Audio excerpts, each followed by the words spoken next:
Before the catastrophic snowslide, my spouse disregarded my urgent appeals and chose to reunite with her first love. In an attempt to rescue her, I became ensnared in the fierce blizzard. Simultaneously, Emily and her past lover were entwined in our matrimonial bed, consumed by their passion. In my waning moments, I reached out to Emily for assistance, but her response was nothing more than a frigid, terse retort. "Ethan, deception is all you excel at. Your demise will suit me perfectly." Ultimately, I succumbed to the treacherous, snow-laden peaks, and Emily, her eyes brimming with tears, dragged her former flame to share my fate. I lost my life to an avalanche, a disaster orchestrated by Emily's erstwhile lover. The previous evening, Emily dismissed my cautions and insisted on skiing to meet her old flame. Determined to protect her, I accompanied her. Suddenly, a thunderous roar echoed across the mountains as the avalanche intensified. In the distance, I glimpsed the cold, triumphant gaze of Daniel, who addressed me with a voice that pierced the desolate, snowy landscape. "Ethan, only the deceased heed orders." Each word was pronounced with lethal clarity, akin to a death sentence. "You will remain here eternally." My heart tightened at his words, and though I yearned to escape, it was futile. Before I could act, a colossal surge of snow engulfed me entirely. In an instant, I was buried, the frigid air infiltrating my bones, my blood appearing to solidify. An overwhelming sense of isolation washed over me like a tidal wave. The sensation of being gradually smothered in a desperate fight for survival was a despair unlike any I had ever known. Yet I clung to life. If I perished, what fate awaited Emily? Summoning all my remaining energy, I fumbled for my phone and dialed Emily. Time seemed to stretch interminably, but there was no answer. The persistent ringing in my ears felt like a harbinger of death. If I closed my eyes now, I might never awaken again. Finally, on the fourth try, Emily answered. It required every ounce of my strength to speak, and even then my voice was rough and fragmented. "Emily, please help me." There was a pause, followed by a mocking laugh, her tone dripping with sarcasm. "Ethan, what game are you playing now? You're a weather specialist, an expert in survival. Do you truly need me to save you?" In the background, another familiar voice emerged. It was Daniel. Suddenly, everything became clear. Emily wasn't in peril because of the avalanche. She had gone to meet Daniel. Meanwhile, I had foolishly risked my life to safeguard her, while she was with him. Emily's voice turned icy, colder than the snow pressing down on me, cutting deep into my heart. "Ethan, are you even a man? I don't have time for you right now. Daniel is injured. Stop repulsing me." The call ended abruptly, her words stabbing my heart like a knife, extinguishing my final hope for survival. I stared blankly at the phone, uncertain of how much time had elapsed. The air grew thinner, my lungs ached, and my body became numb from the cold until I finally closed my eyes. Losing the last fragments of consciousness, along with the snow, my heart was interred. My soul lingered near Emily and Daniel at the mountain's base. The two were huddled together, a sight that pierced my very essence. Daniel, the man responsible for my demise, had lured me to the avalanche's origin, triggering the disaster that buried me.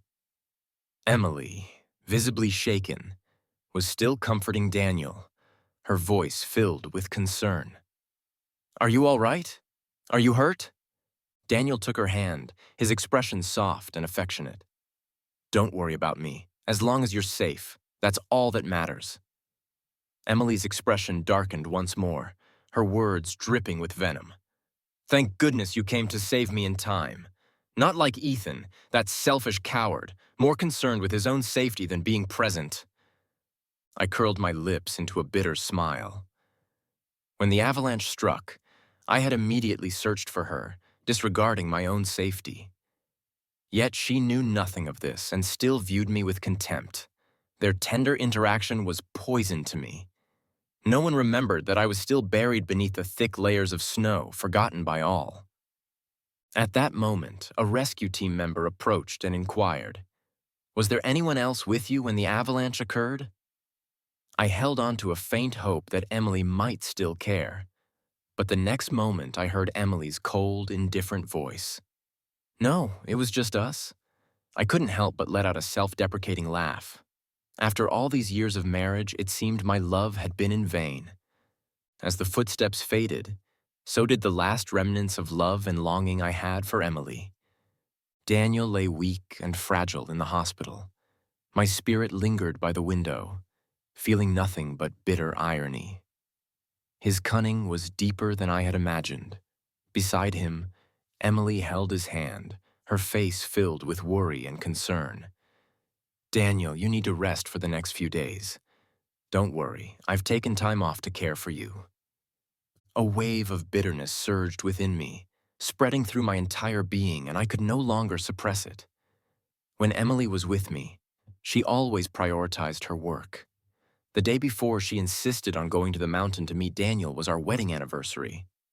I had gone out of my way to prepare a table filled with her favorite dishes, carefully planning a surprise for her return. Flowers, gifts, and a candlelit dinner. I hadn't overlooked any detail of the rituals women typically appreciate, but that day, Emily called to say she had to work late. I understood and kept reheating the dishes, waiting for her. In the end, she told me she wouldn't be coming home, and before I could respond, she hung up. That night, I sat alone in the darkened living room until she finally arrived, returning smelling of men's cologne. Daniel's. In that instant, the light in my eyes was extinguished, and the ensuing pain was so intense it took my breath away. I couldn't find the words to speak. It turned out that in Emily's heart, it wasn't work that was important. It was me who was insignificant. Daniel gently patted Emily's shoulder, his smile tender. It's okay, Em. It's just a minor injury. I'll be fine. But Emily frowned, venting her frustration with me. It's all Ethan's fault. If he hadn't called me, you wouldn't have lost your footing and fallen. All he ever does is cause me trouble. I wanted to explain, to tell Emily that the call wasn't a trick. But the dead can't speak. A glint of slyness flashed in Daniel's eyes, though he maintained his feigned weakness. It's not Ethan's fault. He might have had an emergency. His words made me laugh in anger. Daniel knew I was buried under the snow and had deliberately fallen to divert Emily's attention so she wouldn't realize the danger I was in. Emily snorted, her tone filled with dissent. You're too kind, Daniel. You don't know Ethan like I do. What emergency could he have? He even lied on the phone about being buried in an avalanche. How ridiculous. He's a weather specialist. Does he think I'm an idiot? I let out a bitter smile, a wave of sadness washing over me. A meteorologist dying in an avalanche he had predicted was indeed absurd, but Emily seemed to forget that I did it for her. During Daniel's hospital stay, Emily prepared soup for him every day, acting like a devoted wife. The entire ward praised her. You're such a virtuous young woman. Your husband is lucky to have you. Indeed, you're beautiful and caring. We're all envious. Upon hearing this, Daniel pulled Emily into his arms, gazing at her with deep affection. Emily has always been the best in my eyes. Emily blushed slightly, smiling but saying nothing, yet her silent acceptance hurt more than any words could. All of this felt like a knife stabbing into my chest, leaving me bleeding and broken. After Daniel was discharged, Emily brought him back to our home. The moment they stepped inside, they were greeted by the remnants of the romantic evening I had prepared before I died. The balloons had deflated, the candles had burned out, and the dishes on the table had gone cold and unappetizing. The gift lay discarded on the floor, unopened and abandoned, much like my feelings, always trampled under Emily's feet. Standing in the doorway, Daniel wore a pitiful expression. I've always wanted to surprise you, but I never had the chance. Not like Ethan, who could openly be by your side. A trace of pity appeared in Emily's eyes as she quickly shook her head, saying, No, Daniel, you're wonderful. Don't say that about yourself. It makes me sad. Then she turned to the remnants of the surprise I had meticulously prepared, her face full of disgust. I hate these superficial things. Just like I hate Ethan. What else can he do besides these useless gestures? With that, she marched into the room, waving her hands and destroying everything. Did Emily really hate surprises? No, she loved them. I remembered vividly the radiant smile on her face when she received flowers in college, flowers sent by Daniel. So for her, it wasn't the surprise that mattered, but who prepared it. Amid the chaos, something crashed to the ground, the sharp sound of breaking glass echoing through the room. My spirit jolted as I looked over. It was a photo of Emily and me, now lying on the floor, the frame shattered. In the picture, we were young, standing beneath the dappled shade of trees, smiling brightly. It was one of the few happy memories we shared. This was the only photo we had together because, later on, Emily became so consumed with work that she didn't even have time for our wedding photos. Daniel's gaze darkened as it fell upon the picture.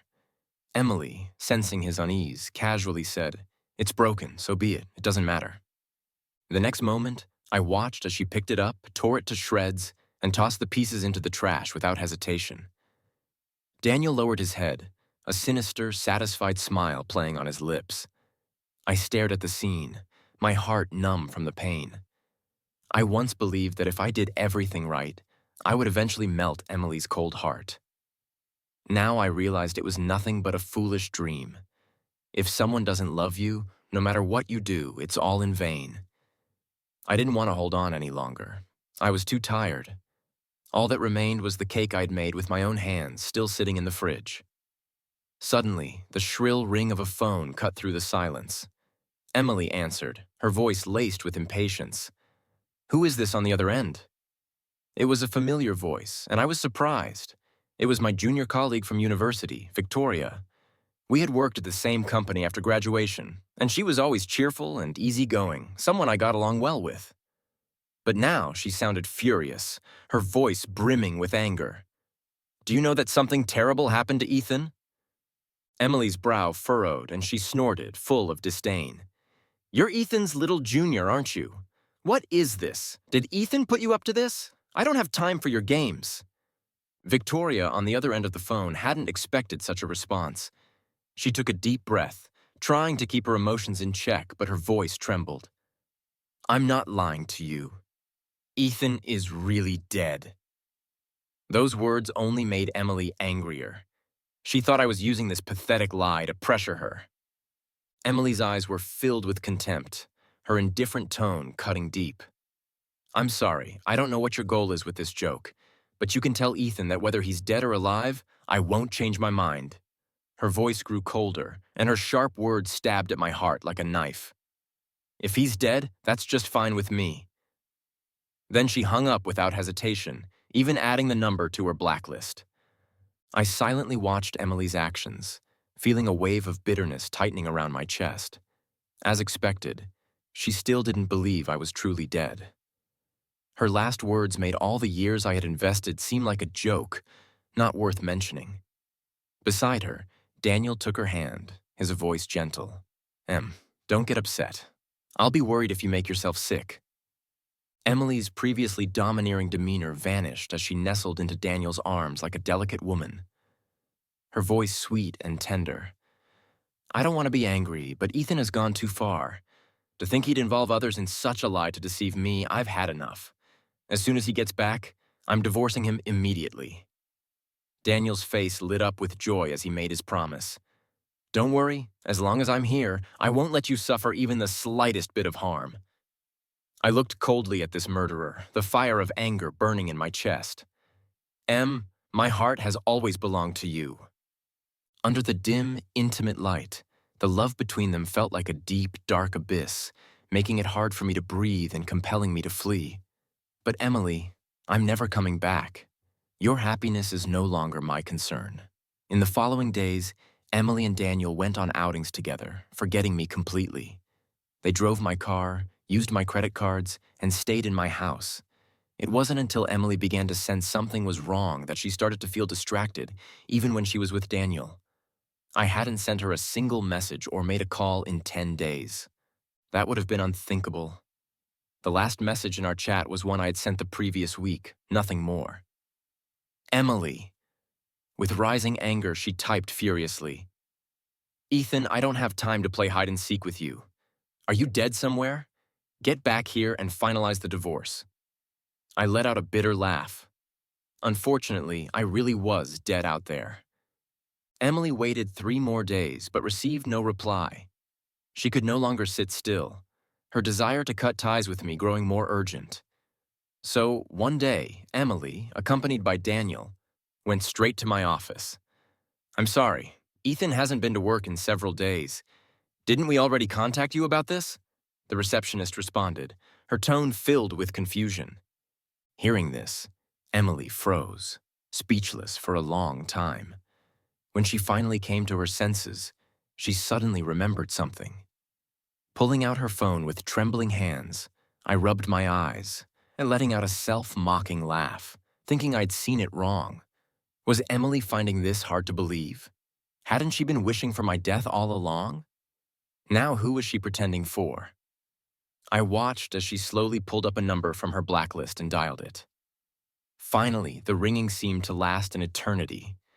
Emily's voice was filled with anger when she spoke. "Where is Ethan right now?" On the other end, Victoria let out a bitter laugh. "Sister-in-law, I remember I called you, didn't I? Ethan is dead, but you refuse to believe it. Do you even have a place for him in your heart?"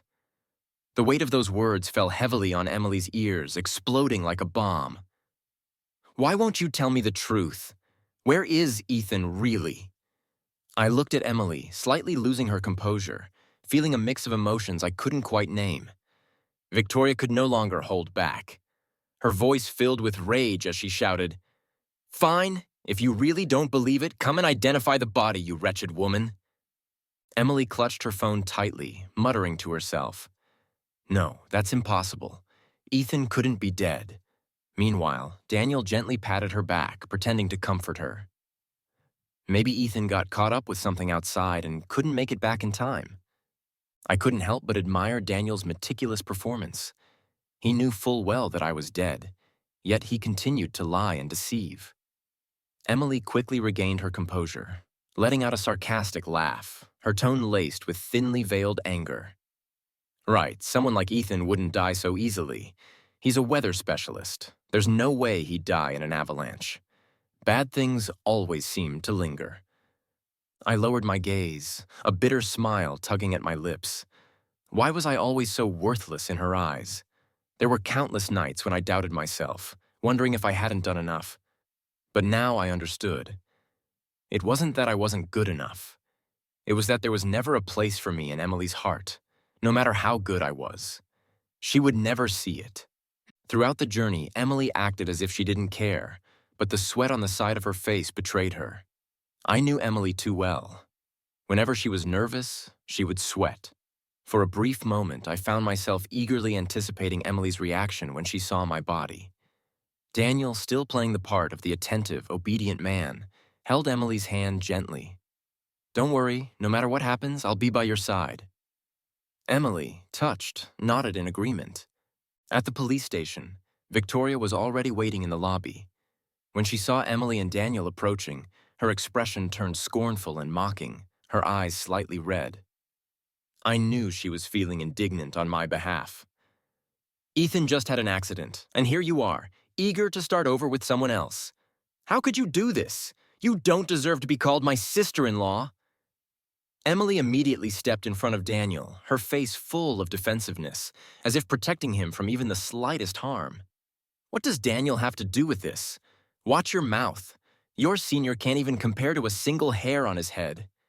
She paused for a moment, glancing around as if searching for me. "Where is Ethan? What's his game this time? You've even involved the police in this. What does he hope to achieve?" My spirit floated nearby, feeling an overwhelming emptiness. Victoria's eyes flashed with cold fury, and she could no longer hold back. She rushed forward and slapped Emily hard across the face. The force of the slap was immense, the sound echoing loudly, and it happened so quickly that no one had time to react. Ethan was such a good man. How could he have fallen for someone as cruel as you? Do you have no conscience? Emily, all these years, we've all seen how good he was to you. What right do you have to slander him? Her voice was filled with heart-wrenching pain and hatred. Victoria had always been a kind and gentle girl, someone who had even been bullied in school for being too introverted. A lonely girl in a foreign place, she often cried in secret, which broke my heart. I treated her like my own sister, encouraging her whenever I could, watching her grow stronger and more courageous day by day. It made me proud, but now I'm sorry, little sister. I can no longer be the one you confide in. Emily's head snapped to the side, caught off guard by the slap. Her eyes filled with rage as she prepared to strike back. But a police officer quickly intervened, grabbing her arm. "What's going on here? Do you think this is a marketplace?" Victoria glared at Emily, her face showing signs of exhaustion as she let out a faint, self-mocking smile. "You didn't believe it before, did you? Well, now the police are here. Let's go identify the body." For a moment, Emily seemed stunned, but she quickly regained her composure. She raised an eyebrow, her demeanor light and carefree. "Fine. I'd like to see how this farce ends." The morgue was cold, just like the day I was buried under the Avalanche. My heart ached painfully. Victoria ignored Emily, turning instead to the police officer, her expression restrained but full of sorrow. "Officer, we're here to identify Ethan's body." With a loud whoosh, a drawer from the cold storage was pulled open, revealing the body of a man. From a distance, Emily's entire body sagged, crumbling in an instant. My body lay stiff and pale, drained of all color, taking on the frosty white hue of someone who had died in the cold.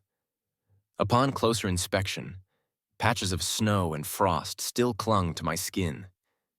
Perhaps it was because I'd been lifeless for so long that vivid red livor mortis had formed, emitting a faint stench of decay. Several people in the room instinctively covered their noses and mouths. Oddly enough, in my final moment, I was smiling. The sight was so eerie it sent chills down everyone's spine. They say that before freezing to death, people often dream of their happiest moments. And I had dreamed of Emily.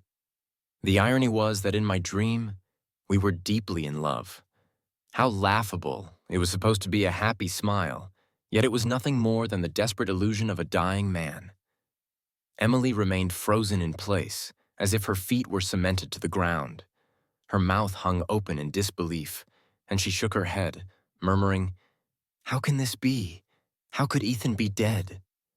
I silently looked away, my heart heavy with sorrow, unable to bear the sight of my own corpse.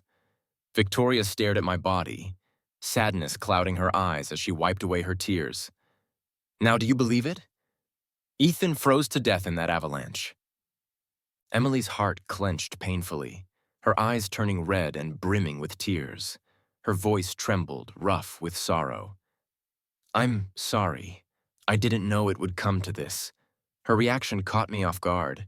In life, she had loathed me so much. Yet now, in death, she seemed so distraught. Daniel quickly supported her as she wavered on her feet, pretending to offer comfort. Don't be too sad. None of us could have seen this coming." I couldn't help but smile bitterly. Unforeseen, Daniel had orchestrated this entire situation to kill me. Victoria's anger flared, her voice seething with resentment. "If it weren't for you two, Ethan would never have gone to that godforsaken place. You've always had your eyes on your unforgettable first love, never sparing a thought for Ethan." Emily, hearing this, momentarily forgot her grief and immediately defended Daniel. "This has nothing to do with Daniel. He didn't know anything. Besides, I never asked Ethan to go. He insisted on following me." Even though I had already seen through Emily, her words still made my heart falter, plunging me into complete despair. It was my own fault. I had been so concerned for her safety that I had risked my life. But was it really wrong to love someone? Daniel lowered his head, his face hidden in the shadows, making it impossible to read his expression. Only the slight, gloating smile at the corner of his lips betrayed him. Victoria's chest heaved with fury, ready to lash out. But before she could, a police officer entered the room. "There's been a new development in the case. We found a witness." The officer's words hit like a bombshell. Emily's eyes widened in shock, and she grabbed the officer's arm, urgently asking, "Isn't this just a simple Avalanche case? What's really going on?" The person brought in was a man with a face unfamiliar to me. I didn't recognize him, but as soon as Daniel saw the man, his expression changed drastically. I finally remembered who he was, one of the people who had gone skiing with us. The man entered the room and immediately locked eyes with Daniel, his gaze unwavering. Slowly, he raised his hand and pointed directly at Daniel. It was him. I saw with my own eyes how he ignited the explosion. Emily's eyes widened in shock as she stared at Daniel, her lips trembling. She couldn't believe what she was hearing, her voice shaking. "Daniel, is it true? Did you really do this?" Victoria clenched her fists tightly, barely restraining herself from lunging at Daniel. An avalanche can spiral out of control with just a loud noise. Did you do it on purpose to kill Ethan? Daniel maintained an innocent expression as he moved closer to Emily, his voice desperate as he tried to explain. I would never do such a thing. I'm being framed." But in the next moment, the man shattered Daniel's lie without hesitation. "I have a video recording. It's all on tape, and I can prove it." Daniel's expression instantly turned vicious. He must never have imagined that his actions that day would have been caught on camera.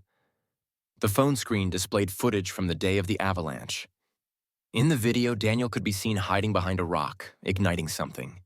While not far away, my anxious figure searched frantically. Then came the loud boom. The entire sequence was captured clearly on video. The brutal truth laid bare for everyone to see. The man looked righteously at the police officer. I saw him acting suspiciously, so I followed him. But by the time I realized what was happening and tried to warn the innocent men, it was too late. Each word he spoke laid out the cruel reality of my death. Emily's face was full of shock. She stumbled backward a few steps, grabbing Daniel's sleeve, her voice trembling as she demanded, "What's going on, Daniel? Did you kill Ethan?" Daniel remained silent, his head bowed, seemingly lost in thought, but Emily pressed him, her voice growing louder. "Answer me. Why did you do this?" My spirit hovered nearby, coldly observing the scene as the two of them turned against each other. All I felt was a deep sense of irony. Finally, Daniel lifted his head and let out a bitter laugh. "Why did I do it? I did it all for you. You were the one who kept saying you hated Ethan. So why are you pretending now? Do you even have the right to criticize me?" Daniel tore off his mask completely, forcefully shaking off Emily's hand. She was violently thrown to the ground, all traces of his former tenderness gone in an instant. See, this world is full of illusions, even love. Ethan could have escaped, but because of you, he went into the heart of the avalanche looking for you. Who's to blame for his stupidity, risking his life for a woman who didn't love him? Daniel's tone was full of disdain, but his words were true. Emily collapsed to the floor, unable to hold back her tears. She covered her face, crying uncontrollably, filled with helplessness and confusion. "I'm sorry, Ethan. I'm so sorry. It's all my fault." I let out a bitter smile. What's the point of crying now? Emily, wasn't my death exactly what you wanted? You should be happy. Then, Emily suddenly lunged at Daniel, slapping him hard across the face before they started to fight furiously. Her voice was filled with hatred. "Why? You killed Ethan. I want you to pay with your life." The scene quickly descended into chaos until the police finally pulled them apart. Daniel was then forcibly handcuffed. Victoria's gaze was icy as she watched, unwilling to engage with the two lunatics. She instead made arrangements with the police for further proceedings. Then, with a look of utter disdain, she turned to Emily and said, "Watching dogs fight is truly satisfying." With that, she left to prepare for my funeral.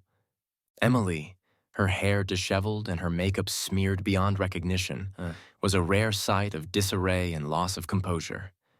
She staggered toward my body, slowly reaching out to gently caress my cheek, her touch so careful, as if she feared breaking me. Tears once again streamed down her face uncontrollably. "Ethan, it's my fault. I'm so sorry for what I did to you." As I watched, my heart remained unmoved. Tears fell onto my cold, lifeless face. But a dead man can't feel anything. And I no longer long for this belated love. Emily returned home alone, stepping into the overwhelming darkness that greeted her. The house was still in the same state of disarray as it had been after that fateful day. She silently closed the door, walked into the kitchen, and poured herself a glass of water. As she drank, she absent-mindedly opened the refrigerator, and there, right in front of her, was the cake. Emily froze, her hand gripping the refrigerator door so tightly that her knuckles turned white. In that moment, all the emotions she had been suppressing finally erupted. The cake's shelf life was short, and even though it had been in the fridge, it had long since spoiled. But Emily didn't care. She took the cake out, her hands trembling. Then she began to eat it, spoonful after spoonful, shoveling it into her mouth without regard for appearances, the cream smearing her face and clothes. Watching Emily break down in such a way was unfamiliar to me, and I couldn't quite describe the feeling it stirred within me. She ate the entire cake. When she finally finished, Emily could no longer stand. She slid down to the floor, her body collapsing as sobs escaped her in the quiet of the house. Her words were barely more than whispers. "Ethan, please come back, won't you? I was wrong. I really know I was wrong. Isn't that how people are? They don't cherish what they have when it's alive and only regret it once it's gone. But there are no do-overs in life. Everyone must pay for their mistakes." After a long while, Emily suddenly remembered something in the trash. She quickly got up and began to frantically rummage through it until she found the torn pieces of our photograph, along with the photo. She also found the gift I had never managed to give her, a pearl necklace I had spent a long time picking out. Emily stared blankly at the pile of torn photos in the necklace. Her silence was absolute, her eyes empty, her heart aching in a way that words couldn't describe. When she opened her mouth, only a raspy breath escaped. Emily didn't sleep that night. She spent the entire time painstakingly piecing together the torn photograph, treating it as if it were a precious treasure, seemingly forgetting how she had so casually discarded it as trash. As dawn began to break, Emily's eyes were bloodshot, but she looked at the photo on the table, now glued back together, with the joy of a child who had recovered something precious. The photo was whole again, but the tear marks that marred it would never disappear, just as we, separated by life and death, could never return to what we once were. Victoria organized my funeral with dignity and grace. At the service, she wept bitterly, but her eyes remained steadfast as she made a vow at my memorial. "Brother, don't worry. I'll pull myself together and live a good life." Hearing her words, the last of my worries melted away, but Emily wasn't allowed inside the funeral. This was Victoria's explicit instruction. She coldly issued the order, turning Emily away despite her grief-stricken expression. "You're not welcome here. You don't deserve to attend my brother's funeral."